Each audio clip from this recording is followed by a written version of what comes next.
Shalom, haleluya. Senang kita bisa bertemu kembali hari ini untuk ada di dalam hadirat Tuhan, dan kembali pula kita akan mendengarkan suara firman Allah. Pada kesempatan ini saya kembali akan melanjutkan apa yang kita bicarakan di minggu lalu, masih dalam tema mendengar suara Tuhan dengan benar. Mari kita lihat di sini apa yang sudah kita bicarakan, apa yang sudah kita pelajari di minggu yang lalu dalam pelajaran di bagian yang pertama. Dapat mendengar dan mengerti dengan benar suara Tuhan, dapat mendengar dan mengerti dengan benar suara Tuhan sangatlah penting bagi orang percaya. Karena ada agenda Tuhan bagi orang percaya. Efesus 2 ayat 10, bahwa kita telah dilahirkan baru, kita dicipta dalam Kristus Yesus untuk melakukan pekerjaan baik. Dan Tuhan mau kita melakukan itu seumur kehidupan kita. Karena itu kita perlu mengerti arahan Tuhan. Dengan mengerti arahan Tuhan, maka kita dapat mengerjakan dengan tepat agenda surga itu. Nah, apa yang menjadi hambatan seseorang dapat dengan benar mendengar dan mengerti suara Tuhan? Minggu lalu itu yang kita bahas, ada 3 hal. Yang pertama, yaitu minggu lalu kita mengenal, kita belajar bahwa salah satu penghambat orang tidak dapat mendengar suara Tuhan dengan benar adalah karena dia belum mengerti. Belum mengenal Tuhan dengan benar. Seperti halnya yang dialami oleh Samuel. Nah, pengenalan akan Tuhan ini menjadi sangat penting. Dengan begitu kita akan kenali ciri-ciri apa yang ciri-ciri Tuhan yang sebenarnya. Dengan begitu kita tahu siapa Dia. Karena memang mengenal itu bukan perkara yang mudah. Sepertinya kita bisa lihat muka, tetapi kedalaman hati siapa tahu. Begitupun juga tentu kita tahu Tuhan itu pencipta langit bumi. Tapi belum tentu kita juga mengenal Tuhan secara persis seperti apa Dia. Nah, ini menjadi bagian yang penting. Yang kedua, kita belajar minggu lalu bahwa yang juga menjadi penyebab hambatan kita ini tidak dapat mendengar dengan benar, yaitu belum menjadi domba Allah. Karena ciri khas domba Allah adalah pasti mengenal suara gembalanya. Jadi kalau kita katakan Allah itu adalah gembala kita, Tuhan itu gembala kita, maka sebagai domba-dombanya kita kenal suara Allah. Dengan begitu ketika Allah berusaha untuk berkomunikasi, terus mau berbicara kepada kita, maka kita bisa dengan mudah mengerti dan mengenalinya bahwa itu suara Tuhan. Yang ketiga, kita belajar apa, masih ingat? Sudah mati rasa, iya. Kita sudah mati rasa atau kebal rohaninya, ya. Kalau orang yang sudah mati rasa, apapun juga nggak berasa. Kenapa bisa kebal? Ya karena seringkali kita ini menolak, ya kan, tidak mengindahkan suara Tuhan yang selalu berusaha mengatakan sesuatu kepada kita. Kita kehilangan kepekaan, kita tidak lagi merasakan apa-apa. Dan hal itu adalah hal yang paling memprihatinkan. Karena Allah muak atas orang-orang yang rohaninya demikian. Dan itu adalah nubuatan akhir zaman pada jemaat yang ke-7 Laodikia. Engkau tidak dingin, engkau tidak panas. Maju enggak, mundur kagak. Murtad kagak, jadi Kristen beneran juga enggak. Jadi yang seperti ini sepertinya percaya, tetapi enggak benar-benar percaya. Nah, ini yang seringkali bimbingan Tuhan gagal dalam hidupnya. Nah, selanjutnya mari kita baca kebenaran firman Tuhan di dalam Mazmur pasal yang ke-32 ayat yang ke-8. Kita akan baca bersama-sama, di depan sudah disediakan. Oke, 1, 2, 3. Aku hendak mengajar dan menunjukkan kepadamu jalan yang harus kau tempuh. Aku hendak memberi nasihat, mataku tertuju kepadamu. Jadi dikatakan bahwa Tuhan itu mau mengajar, Tuhan itu juga mau menunjukkan jalan kepada kita, dan Dia selalu memberikan nasihat. Kebenaran-kebenaran firman Tuhan akan terus mengarahkan kehidupan kita supaya sejalan dengan yang Tuhan inginkan. Dan itulah yang Tuhan inginkan juga dalam hidup kita. Kembali lagi kita baca selanjutnya di dalam Amsal pasal yang ke-29 ayat yang ke-18, 2-3. Bila tidak ada wahyu, menjadi liarlah rakyat. Berbahagialah orang yang berpegang pada hukum. Jadi kalau tidak ada tuntunan Tuhan, maka kita bisa semau-maunya kita. Kita bisa hidup menurut apa yang baik dan benar, menurut pandangan kita sendiri. Nah, menurut pandangan kita, masalahnya enggak sama. Apa yang kau lihat di depan mata, tidak dilihat oleh Allah. Tapi Tuhan melihat apa yang ada di dalam hati kita. Jadi, jalanmu bukan jalanku. Ya. Jadi, itu yang jadi masalah. Nah, kita kepengen, kalau yang punya planningnya seperti apa, kalau arsiteknya siapa, maka tukang itu harus ngikutin arsiteknya supaya jadi sesuai dengan arsiteknya. Tapi kalau dia ngikutin yang lain atau ngikutin maunya dia, kan nanti nggak jadi seperti apa. Begitupun kita. Tapi untuk mengerti kan harus ada komunikasi yang jelas, yang bisa ditangkap. Ya, kalau tidak, wah tukang-tukang bangunan kalau tidak ngikuti arsitek yang sudah dibuat, agenda semuanya seperti apa, maka bangunan tidak akan jadi sesuai dengan apa yang sudah digambar. Ya? Dan juga tidak akan terlaksana di waktunya yang sudah ditetapkan. Sehingga banyak kemelesetan di dalam kehidupan kita terjadi. Karena kita tidak bisa menangkap. Ya. Komunikasi itu menjadi sangat penting. Gara-gara kita nggak menangkap komunikasi dengan benar, maka hubungan bisa retak. Kesalahpahaman bisa terjadi, perkelahian bisa terjadi, ya, perpecahan bisa terjadi, dan banyak hal yang lainnya. Ya, jadi saya dan saudara dalam konteks ini membutuhkan wahyu Tuhan, membutuhkan tuntunan Tuhan, membutuhkan suara Tuhan, dan karena nggak ada suara Tuhan, maka kita kehilangan arah. Saya yang lemah dalam daya ingat untuk mengingat jalan. Leo paling jago. Kalau ada Leo biasanya sekali jalan dia bisa tahu. Tapi kalau saya perlu GPS, pakai Waze ya, gitu. Tapi saya coba berusaha kenalin jalan. Berulang kali saya pergi ke daerah Muara Karang Peak belakangan ini, tapi saya masih pakai Waze. Tapi saya coba perlahan saya kenali, kemudian saya tutup. Tapi masih nggak pede mendekati persimpangan-persimpangan jalan mana yang harus saya pilih, belok atau ke kiri atau ke kanan, ya, dan seterusnya. Nah, kita masih butuh bimbingan seperti itu. Nah, saudara-saudara kekasih Tuhan, mari kita lihat di sini bahwa Tuhan sampai hari ini masih berbicara kepada saya dan saudara. Malahan Tuhan sangat-sangat suka untuk bisa banyak berbicara kepada anak-anaknya. Orang tua tentu sangat senang kalau bisa berbicara dengan anaknya. Ya, Tuhan pun seperti Bapak, ya, orang tua kita. Dia selalu ingin berbicara dengan kita. Ya.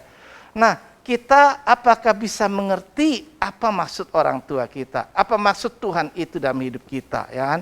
Nah, ini yang sangat penting. Tuhan berbicara baik secara langsung maupun juga melalui media perantara. Dan minggu depan kita akan belajar hal itu. Hari ini kita coba belajar ketika kita sering mendengar suara yang timbul dalam hati kita maupun orang lain yang berbicara, pertanyaan yang kita mau jawab hari ini adalah bagaimana kita dapat membedakan mana yang suara Tuhan dan mana yang bukan. Ini penting. Karena orang bisa saja mengklaim Tuhan berbicara kepada saya. Bahkan hamba Tuhan juga bicara seperti itu. Hamba Tuhan besar lebih pede lagi. Tuhan berbicara kepada saya begini. Tapi ukurannya Tuhan benar berbicara kepadanya atau tidak? Di mana? Yuk. Enggak dari sini, saya coba ajak kita baca Ulangan pasal 18.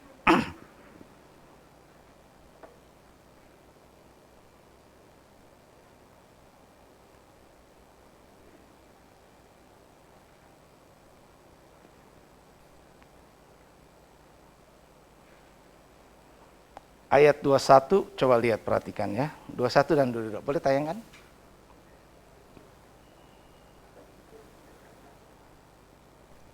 Memang tidak saya persiapkan di slide.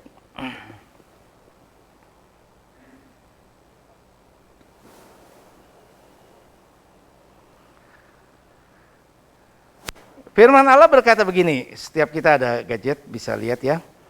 Ulangan 18 ayat yang ke-21 bilang begini, jika sekiranya kamu berkata dalam hatimu, bagaimanakah kami mengetahui perkataan yang tidak difirmankan Tuhan?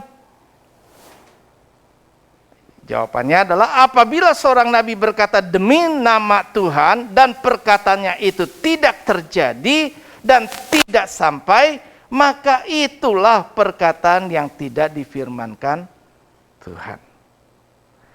Dengan terlalu berani nabi itu telah mengatakannya, maka janganlah gentar kepadanya. Saudara-saudara, kita lihat kembali kepada slide sebelumnya ya. Jadi, mengerti itu penting sekali buat kita sekalian ya. Ini yang saya juga berusaha untuk belajar gimana sih kita mengerti ini suara Tuhan atau ini bukan suara Tuhan. Dan hari ini ada beberapa hal yang saya sampaikan, tapi mengingat waktu jadi penjabaran saya nggak banyak. Tapi saya sampaikan, kalau ada catatan silakan catat, karena ini bisa menjadi patokan buat saya dan saudara sekalian. Yang pertama, mari kita lihat selanjutnya. Oke, ciri-ciri suara Tuhan ya.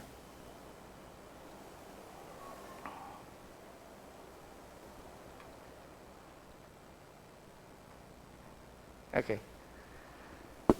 Yang pertama, perhatikan bahwa kalau kita mendengar, kita memang nggak mendalui, saya harusnya, ini saya ngambil firman Tuhannya modelnya saya balik dari buntut ke depan. Seharusnya yang di depan itu yang saya sampaikan di bagian belakang gitu kan. Yang sekarang ini harusnya saya sampaikan duluan, baru sampai ke sini. Ini di tengah dan yang terakhir itu yang kemarin tadi. Tapi coba kita lihat bahwa Tuhan bisa memakai media apapun juga yang nanti kita bicarakan di berikutnya. Nah, ketika media yang dipakai Tuhan itu untuk berbicara kepada kita dan kita mendengar suara Tuhan, maka yang pasti harus bisa kita bedakan ini suara Tuhan atau ini bukan suara Tuhan adalah benang merahnya, patokannya adalah tidak bertentangan dengan Alkitab firman Allah. Alkitab firman Allah yang ada ditetapkan itu sebagai kitab suci orang Kristen sudah final. Tidak ada firman Tuhan yang sifatnya baru. Memang orang bilang firman Tuhan bersifat progresif. Artinya Tuhan masih terus berbicara kepada kita. Tapi kalaupun Allah berbicara kepada seseorang, kepada diri kita bahkan, melalui media-media yang Tuhan sampaikan, yang Tuhan pakai, maka semua yang kita dengar itu harus kembali diukur apakah itu bertentangan atau tidak bertentangan dengan Alkitab. Jadi patokannya Alkitab, bukan pendeta. Bukan hamba Tuhan besar. Kebanyakan kepercayaan orang itu akan muncul besar dengan hamba-hamba Tuhan yang hebat, toh, betul kan? Bahkan itu bisa dijadikan rujukannya. Pijakan kita itu bukan kepada kata orang. Pijakan kita itu harus kepada Alkitab. Karena Alkitab sudah final. Final itu artinya tidak bisa ditambah, tidak bisa dikurangi. Jadi pun kalau ada orang yang mendengar suara Tuhan berkata sesuatu kepada dirinya dan dia mau sampaikan kepada umum ataupun buat diri dia sendiri, maka itu tidak boleh keluar dari apa yang sudah tertulis di Alkitab. Sebaliknya kalau itu suara Tuhan, maka suara Tuhan itu akan terlihat bahwa menjadi satu konfirmasi, mempertajam, meneguhkan apa yang tertulis dalam Alkitab. Kalau ada orang berkata sesuatu tetapi sesuatu itu tidak sesuai dengan apa yang disampaikan Allah, maka nggak perlu hiraukan katanya. Bukan karena kita tidak taat untuk mendengarkannya, tapi kita lebih taat kepada Allah. Kan saya berkali-kali bilang, tidak taat sama gembala itu benar hanya jika yang disampaikan atau diajarkan gembala itu sesat atau menyesatkan. Ada satu abdi Allah dari Yehuda yang diutus. Di dalam 1 Raja-Raja pasal 13 cerita itu bisa kita baca. Waktu itu Yerobiam itu menyimpang dari Tuhan. Dia membuat orang Israel setelah bangsa Israel terpecah, ya, terpecah menjadi 2 kerajaan utara dan selatan, Yehuda dan Israel. Kerajaan utara Israel, kerajaan selatan itu Yehuda. Maka kemudian Yerobiam ya. Oke, Yerobiam ini kemudian membuat orang Israel ini menyimpang dari Allah. Dia buat mesbah-mesbah patung Baal untuk orang-orang menyembah. Bahkan dia sendiri merasa hebat sebagai raja, naik tangga ke atas mesbah untuk mempersembahkan korban bakaran. Yang sebenarnya itu pekerjaan imam. Dia angkat imam-imam sesuai dengan yang dia mau. Satu ketika Allah berbicara kepada abdi Allah ini, yang sebenarnya sebelumnya bukan tergolong nabi, maka dia berbicara kepada dia untuk pergi ke sana dan mengatakan kepada mesbah itu satu nubuat. Dia bernubuat atas mesbah itu, dia katakan begini, bahwa mesbah ini akan runtuh dan sebagainya. Pas pada waktu itu raja sedang naik di atas mesbah itu, naik tangga di hadapan mesbah mempersembahkan korban bakaran. Ketika raja mendengar apa yang dikatakan abdi Allah ini, menyampaikan firman Tuhan, maka kemudian menjadi marah itu raja. Maka raja itu berkata, tangkap dia dari atas ke bawah. Begitu dia katakan tangkap dia, karena orang ini, orang yang diurapi Tuhan, sedang diutus sama Tuhan menyampaikan sesuatu, maka kuasa Tuhan itu luar biasa. Sehingga ketika dia mengacungkan tangan seperti itu, tangannya nggak bisa dicabut lagi. Pernah dengar ceritanya kan? Nggak bisa. Sampai akhirnya itu raja minta, mohonkan kiranya belas kasihan Tuhanmu, berdoa untuk aku supaya aku bisa kembali normal. Tuhan Maha Baik, hamba Tuhan yang dipakai Tuhan, dia dengar. Dia berdoa, bisa kembali pulih. Kemudian diajak sama raja ini, yuk ke rumah aku ingin beri kamu hadiah. Tapi abdi Allah ini berkata bahwa tidak. Aku tidak akan makan dan minum di tempat ini bersama dengan engkau. Sebab Tuhan telah berfirman kepadaku, jangan makan dan minum di tempat ini dan jangan kembali ke jalan yang sama. Dia kokoh kemudian. Cerita tentang kejadian ini terdengar oleh orang-orang lain. Bahkan juga anak, di situ ada seorang nabi yang bernama nabi tua, tidak disebut namanya, seorang nabi, dan anak-anaknya mendengar. Dia ceritain ke bapaknya, bapak ini terjadi kayak begini-gini dan sebagainya. Wah, siapa dia? Di mana dia? Diceritain. Akhirnya nabi tua ini coba berusaha untuk menemui abdi Allah ini. Waktu dia coba menemui abdi Allah ini, kemudian akhirnya berhasil ketemu, kemudian dia berkata kepada abdi Allah ini, kamu yuk mampir ke rumah aku, mari kita makan dan minum. Tapi abdi Allah ini tadi punya pesan Tuhan, dia tahu dapat apa? Tidak boleh makan, tidak boleh minum di situ ya. Tak boleh makan, tak boleh minum di situ, di tempat itu. Bukan di rumah siapa tertentu, enggak. Dia bilang seperti itu, aku tidak boleh makan dan minum seperti ini. Tapi abdi Allah ini berkata begini, aku ini juga seorang nabi sama seperti engkau. Jadi pandangan ini menganggap bahwa ini adalah nabi Tuhan yang diutus. Malaikat Tuhan berbicara kepadaku, perhatikan ya. Malaikat Tuhan berbicara kepadaku bahwa suruh kamu ajak ke rumahku untuk kasih makan dan minum. Karena dia lihat ini seorang nabi Tuhan yang lebih senior, akhirnya dia ikut makan dan minum.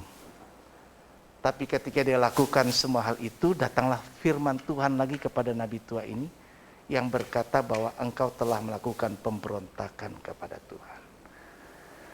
Alhasil cerita singkatnya, nabi ini, abdi Allah ini mati, dihukum sama Tuhan. Saya berpikir keras, konyol banget, kok ditipu, maksudnya ditipu, dibohongi. Nah, kalau Tuhan sudah berbicara sesuatu, karena orang nggak bisa membedakan. Sepertinya orang berkata begini, kan di akhir zaman ini banyak penyesatan nanti. Patokannya kembali tidak boleh bertentangan dengan Alkitab firman Allah. Siapa yang karena wah dia hamba Tuhan yang ngomong kayak gini loh dan sebagainya, tapi nggak cocok dengan Alkitab, kita ikut, kita nggak ada kata punya alasan, ya Tuhan engkau kan tahu maksud aku mau kayak gimana. Tapi tetap, bukankah engkau sudah dengar firmanku yang mengatakan begini-begini. Jadi kita harus tahu, jadi kita harus mengerti, kita harus membedakan. Jadi mengerti tadi ya, tidak bertentangan. Tidak bertentangan. Yang kedua, maka kita bisa lihat di sini bahwa suara Tuhan itu ciri-cirinya yang kedua bersifat membangun kerohanian, bukan melemahkan. Kalau ada suara Tuhan berbicara kepada kita, kita mendengar itu tidak akan mungkin bersifat mendakwa, mengintimidasi, membuat kita lemah, menuduh kita sedemikian rupa, ya. Tetapi sebaliknya, suara Tuhan itu pasti itu akan mendorong kita semakin maju dalam Tuhan. Tidak ada suara Tuhan melalui siapapun juga yang akan membuat kita lemah, yang akan membuat kita meninggalkan Tuhan.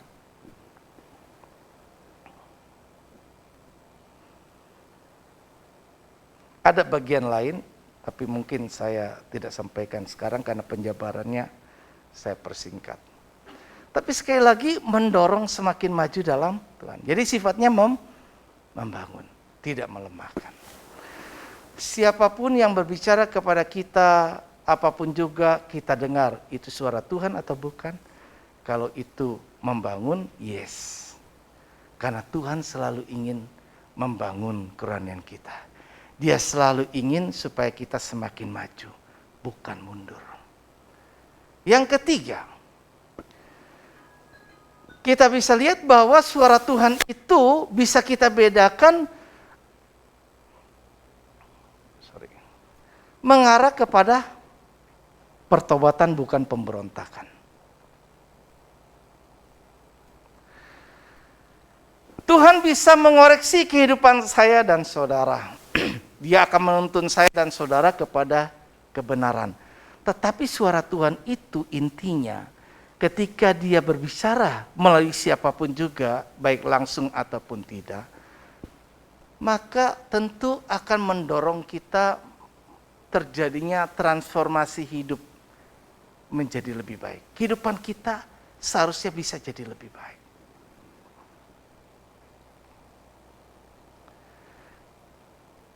Allah tidak pernah berbicara kepada siapapun termasuk kepada kita langsung yang sifatnya pasti akan membuat hidup kita jadi lebih buruk.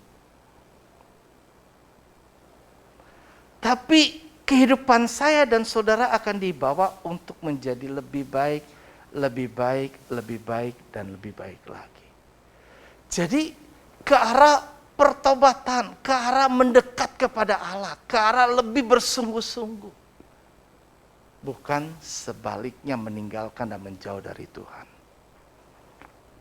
Yang keempat, karena ada 9, saya percepat aja, karena kita harus selesaikan ini. Saya tadi mau bagi biar jabarkan, tapi saya nggak bisa selesaikan dalam 4 sesi kalau saya potong lagi ya. Jadi saya sampaikan sekarang, sorry.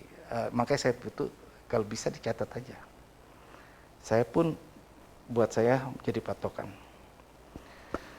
Oke, yang keempat apa? Mengandung damai sejahtera. Kalau suara Tuhan berbicara, enggak datang damai sejahtera, itu bukan suara Tuhan.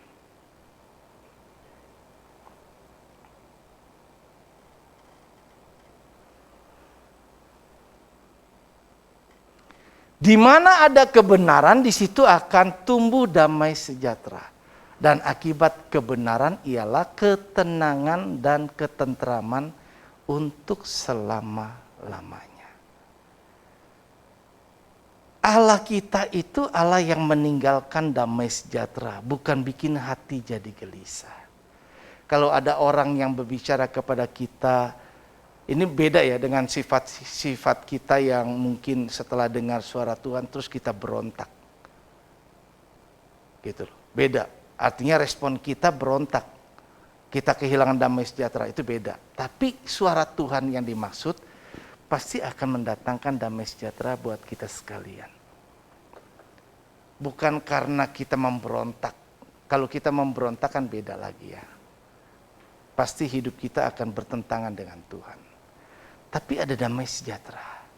Begitu suara itu disampaikan melalui media apapun, kita mendengar dan kita damai sejahtera. Masih ingat yang pertama? Sebelum lebih jauh, tidak bertentangan dengan Alkitab. Yang kedua, bersifat membangun. Yang ketiga, mengarah pertobatan, artinya kita ada transformasi perbaikan kehidupan kita yang lebih baik. Yang keempat, ada damai sejahtera. Jadi kalau ada sesuatu nanti berbicara, Tuhan bicara kepada kita, damai sejahtera enggak saya? Kalau ada suara orang-orang yang berbicara dalam bahasa roh, kemudian dalam jemaat dan sebagainya, ada damai sejahtera enggak? Tapi kalau enggak damai sejahtera, you merinding, ada ketakutan, itu bukan dari Tuhan.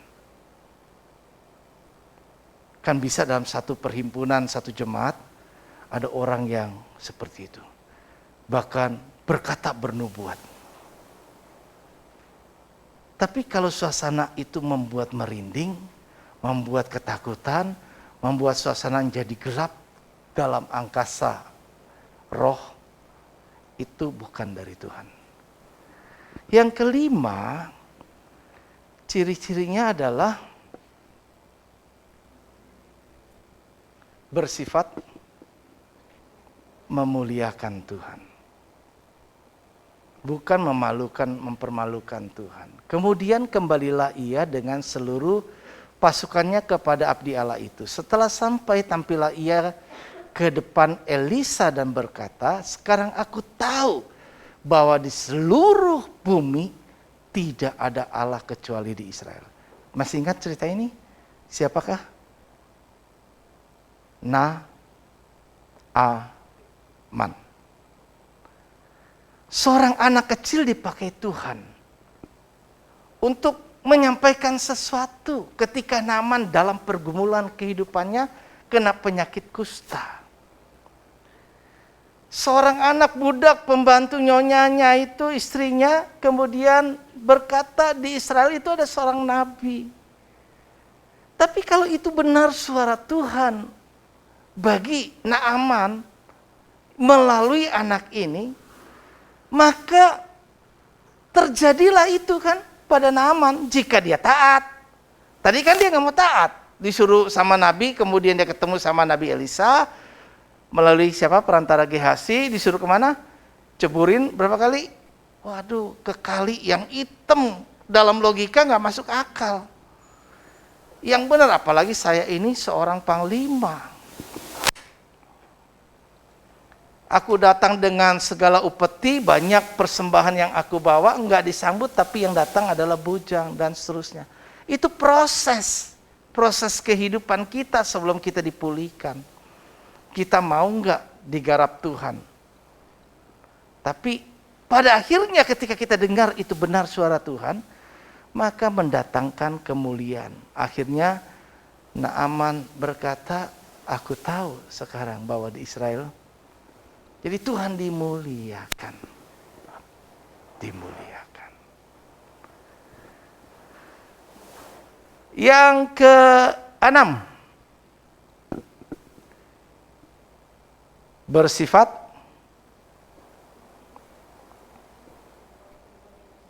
tidak untuk memuaskan keinginan daging. Jadi kalau ada suara Tuhan yang berkata sesuatu, tapi sebenarnya itu memuaskan cuma buat keinginan daging kita, itu mah bukan dari Tuhan, itu mah setan.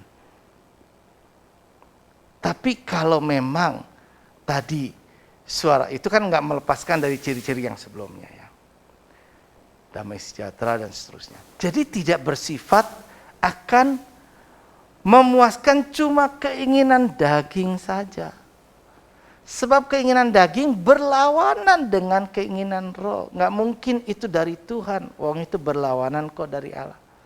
Dan keinginan roh berlawanan dengan keinginan daging. Karena keduanya bertentangan. Sehingga kamu setiap kali tidak melakukan apa yang kamu kehendaki.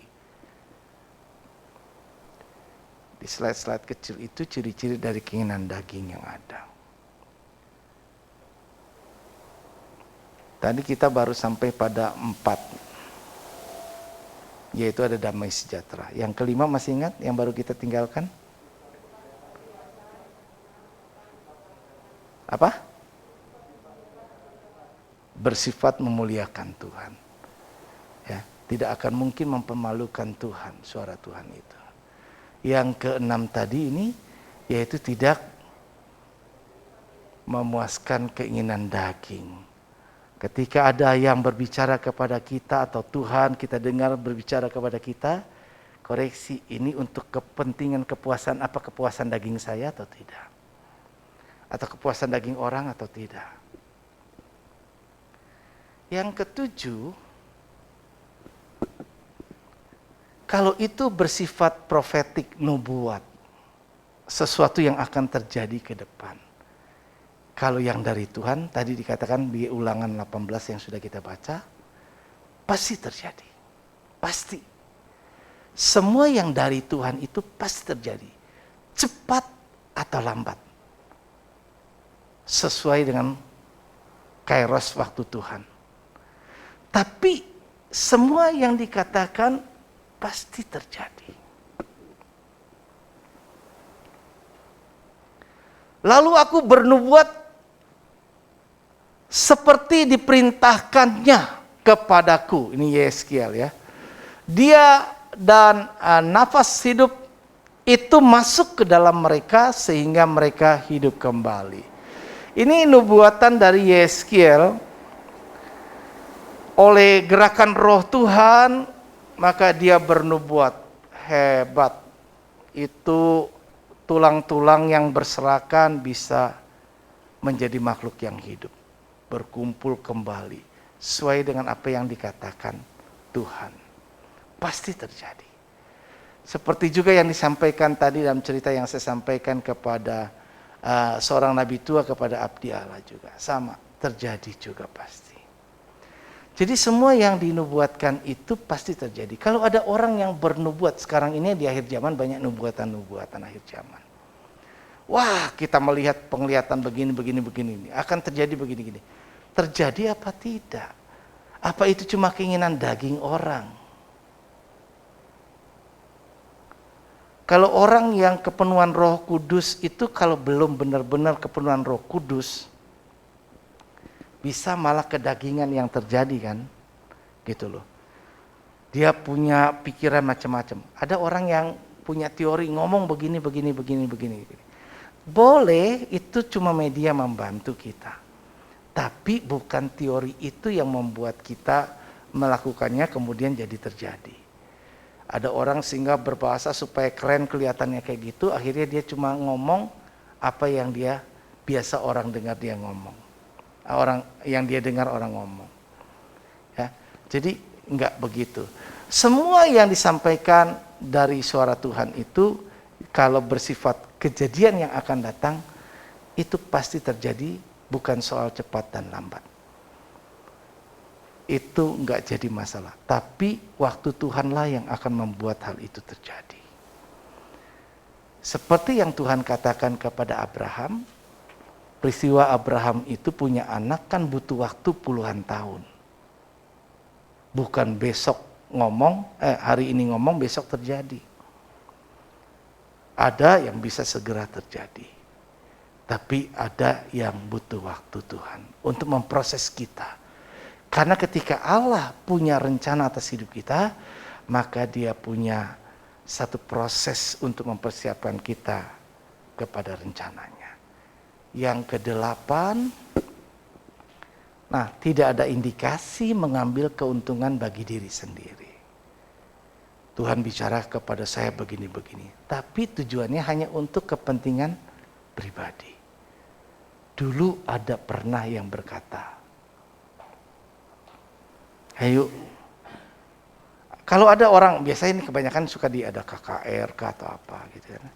Tapi kalau misalnya ada orang yang cuma buat tantangan, suara Tuhan berkata begini, serahkan hartamu begini, tapi sebenarnya semua yang diminta kayak gitu adalah untuk kepentingan pribadinya, itu bukan dari Tuhan, Kalau ada indikasi seperti itu. Tapi kalau bukan, kalau memang juga bisa aja, kan kita benar-benar harus jelas. Kembali lagi tadi kepada apa yang sudah disampaikan. Bertentangan dengan Alkitab ya kannya, bahwa ini dan sebagainya enggak, ada damai sejahtera enggak dan sebagainya.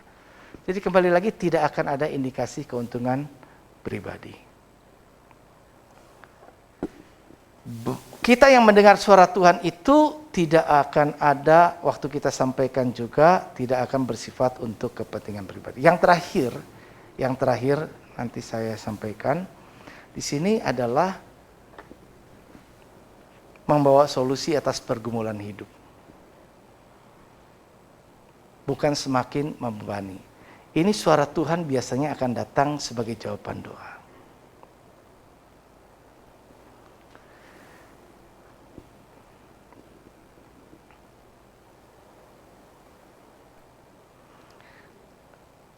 Saya minggu lalu sampaikan saya punya jadwal Senin besok karena di reschedule untuk berobat ke dokter.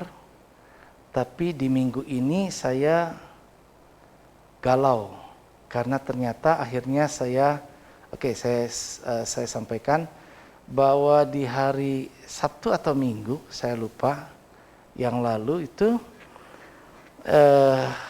saya disampaikan direkomendasi diperkenalkan dengan satu sinse. Menurut dia bagus. Akhirnya saya mendengar apa yang dia sampaikan, tiba-tiba saya punya keyakinan dan damai sejahtera. Maka segera saya lakukan pada hari Seninnya. Walau saya jawab kepadanya itu, tanpa batas waktu saya akan lakukan itu. Tapi saya pertimbangkan. Tapi ketika saya dengar, saya damai sejahtera. Bagi saya sinse itu bukan yang pertama. Karena sebelumnya saya pernah ke sinse dan tidak ada pengaruh apa-apa. Bahkan saya merasa lebih buruk setelah 5 kali saya jalanin paralel dengan berobat dokter dan sinse pada waktu itu. Tapi kali ini saya merasa ada damai sejahtera sih. Damai sejahtera. Dan Seninnya saya pergi. Ketika saya pergi Seninnya, Saya mau katakan minggu lalu ketika saya khotbah pun sebenarnya posisi saya, pinggang saya ini sakit sekali. Saya mengalami 2 minggu sakit luar biasa, tapi orang kan nggak paham. Mungkin saya dianggap banyak keluhan. Karena akibat saya terpleset jatuh. Sebenarnya saya baru ingat, saya lupa banget. Kalau saya nggak boleh jatuh. Dari dulu waktu kena stroke itu diwanti-wanti supaya saya tidak boleh jatuh. Tapi saya terjatuh, terpleset di depan teras yang sedang hujan cipratan. Ketika saya menuju mobil, saya pakai sendal, kemudian terpleset gitu. Nah karena saya pegang iPad pada waktu itu dan ada tas, mungkin karena saya nggak berani lepaskan itu, jadi saya pertahankan, kemudian saya terpleset jatuh. Itu sakit sekali tulang ekor saya. Duduk aja menderita. Saya pikir duduk pun saya menderita. Tapi bukan cuma tulang ekor yang terasa sakit luar biasa, tapi pinggang saya sampai jalannya pun sakit sekali, luar biasa. Sampai saya berpikir gini, ini saya sebenarnya sakit pinggang, biasa kalau sakit pinggang biasanya cepat sembuh. Saya sudah berobat ke dokter pada waktu kesempatan saya ke Prof itu waktu kontrol. Disuntik saya 7 kali. Di tempat tulang ekor yang sakit 4 kali, di pinggang saya 3 kali, kemudian 1 kali di tangan, untuk tangan saya. 8 kali suntikan. 3 hari nyaman. Saya pikir hebat nih profesor, sembuh lu, buat saya sembuh gak berasa sakit lagi. Lepas 3 hari saya sakit lagi. Sakitnya nongol lagi sama, aduh sakit banget. Tapi gak ada orang yang ngerti tentang perasaan sakit saya itu. Saya jalani aktivitas kehidupan saya, duduk mobil nyetir segala macam kan sakit juga. Sakit, yang namanya sakit itu sakit banget.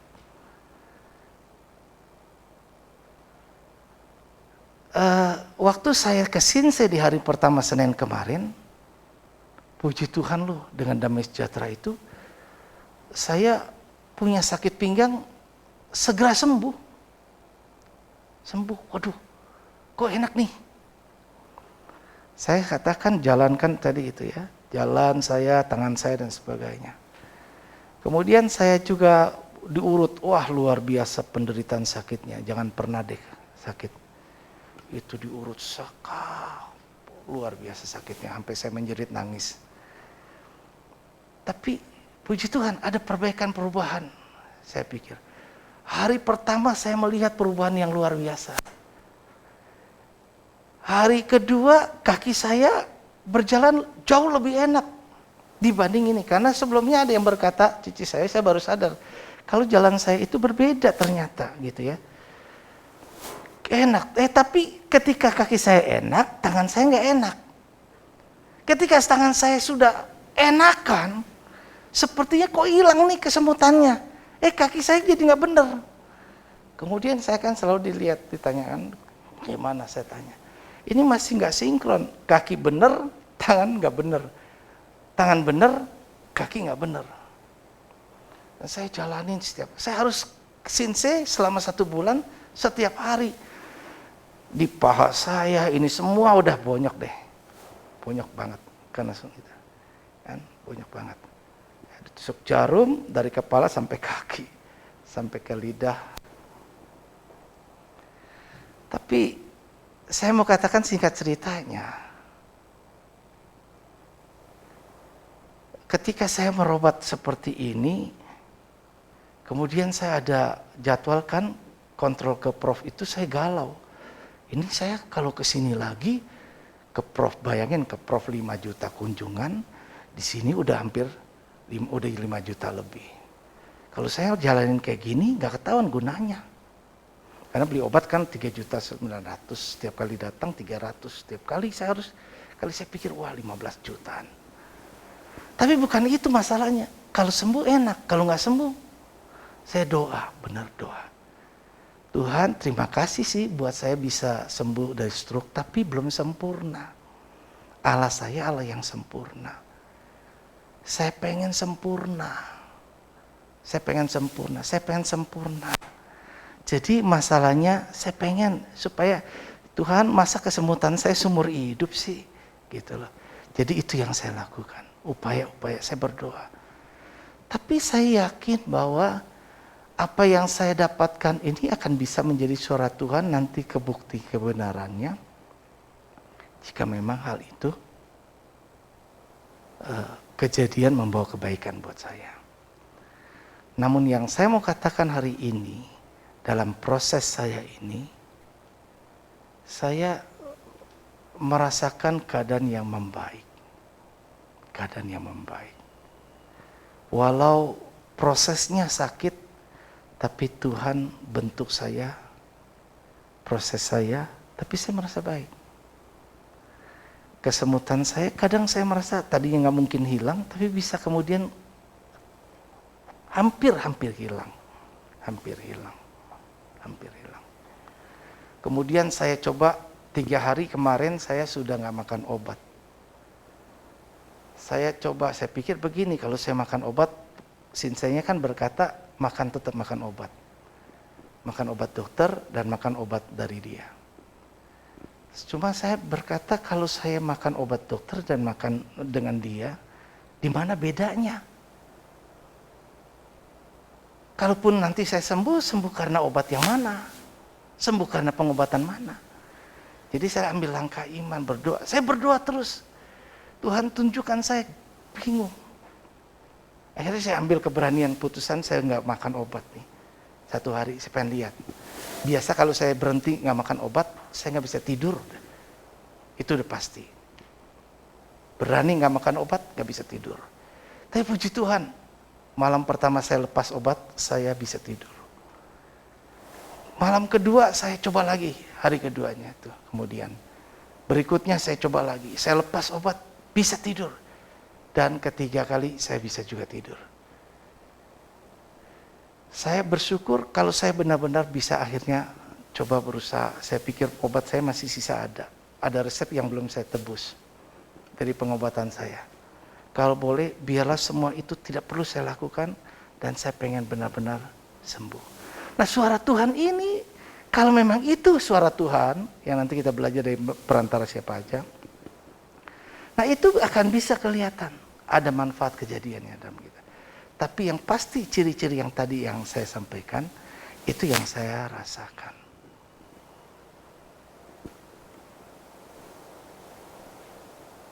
Puji Tuhan, tangan saya sudah lebih baik. Tulang ekor saya sudah sembuh, tinggal sedikit rasa sakit di sini, tapi benar-benar beda jauh dari yang dulu. Proses dalam waktu beberapa hari.